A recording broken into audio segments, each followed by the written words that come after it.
So, sinasabi nga nila, it's all in the mind. Nasa utak lang po yan. No? The second module is the fearless exam mindset. Eliminate anxiety and boost confidence.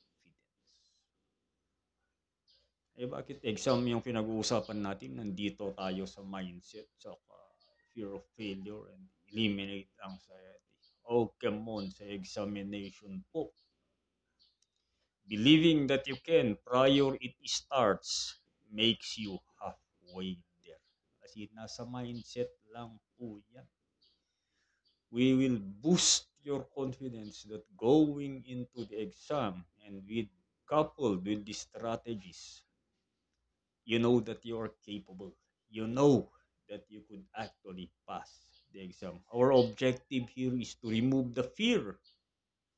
It will make you unstoppable, confident, and it is where your training for success starts.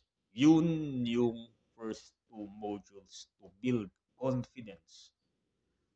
Confidence on how to tackle the examination, on how to understand yourself, and how to actually prepare yourself na pag nandun ka na sa exam room, you fear no one, of course, except time.